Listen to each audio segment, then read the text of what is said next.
Hi. That's my hi now. That's the one you told me yesterday I always do. You did a different one today. Do the one you just did. Hello. Okay, again. Hello. No, action. Hello. No, stop. Let me start.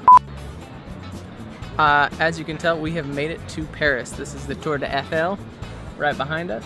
Getting here was pretty interesting. We took our first night train, our first train, which happened to be a night train. We'll get to that in a minute. Yesterday, we were finishing up things in Barcelona. One thing we noticed there is that people are very trusting. On two separate occasions, money was just kind of a non-issue. When we went to get coffee yesterday, they didn't have exact change or take our credit card that didn't have a chip on it, so they just said, come back sometime and pay. At our hostel even, we brought up making the final payment.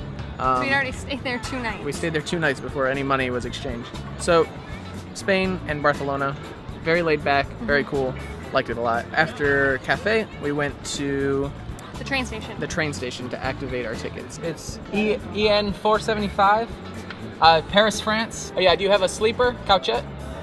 And how much? When we got to the train station, we had a few decisions to make, figuring out how we were going to travel. So what we have to decide now is the reservation for a seat is either $50 each to have 2 seats together, or $79 each to have beds. So they're different cars. Different cars. And she can't tell us where they would be, so it could be multiple cars apart. So the question is $50 for seats together with no bed, or $80 and we're separated but we have a bed. We ended up taking the seats. I guess the best comparison would be like a first class of an airplane seat. They reclined back 140 degrees. So we were actually able to sleep pretty well, even though it was a 12-hour flight. I mean, it wasn't a flight. Even though it was a 12-hour train ride. Before you knew it, we were at the restaurant car having coffee and egg sandwich and a croissant. I like train travel. It was very relaxed. You could get up, you could walk around. They had a bar car. They had a really fancy restaurant car, actually, with like china and silverware. We ate at the bar car. It was pretty cheap, too. A 12-hour flight would have been miserable. A 12-hour train ride, pretty so awesome. Yeah. Fell asleep, woke up, no time at all. Okay, hostels in Paris. So they were all around the same, between like 20 and 30 euros a night for like a 10-bed mixed dorm. So we decided to look into Airbnb. We ended up getting a spare room in the, I think the 11th district, or I don't know what they call them here. They're not districts. We're on the right side of Paris. I think east is the American conversion. So a lot of people asked before we left, have you and Lauren ever traveled together, or what sort of effect the trip would have on your relationship? And I have to say, Lauren, I don't know what he's gonna say. Lauren is annoying the shit out of me. Been how many days together? Not that many. I have learned that Mike doesn't quite know how to read a map that well. Lauren is quick. Lauren is quick. We end up going really, really far in the opposite direction, and then he's like, oh, we're going the wrong way. No, that's not how it goes. Lauren is very quick to criticize my map reading skills and my menu ordering skills. Yeah. In a foreign language. With the menu. He does these funny hand motions.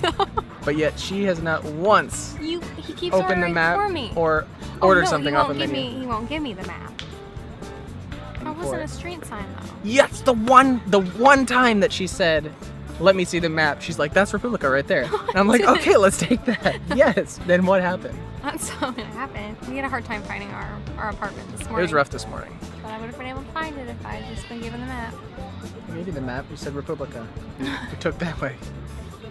That's not what happened. We're gonna take a few walking tours tomorrow. Maybe a boat tour tonight. We'll see you guys later. It's really not that uncommon to watch people take a picture of themselves, but for some reason, whenever we start videoing ourselves, people just stop and stare. I don't know how we didn't crack up laughing, because during that last video, this Asian guy comes up. You don't have to say Asian. But he was. But it made a difference though to me, because it's important. But anyway. We're filming, and he walks up to the back of the camera and is just looking at it, like watching what we're filming. Way too close for comfort. And just stayed there. I don't know what he was looking for. Just came up, checked our shot. Maybe he wanted to make sure we were even, you know? Yeah. In focus. What is it? Bon voyage? Ciao. No. What's goodbye? I don't remember now. Au revoir. Or is that a type of, like, No, that's that's a it. sauce that you put on steak or something like that?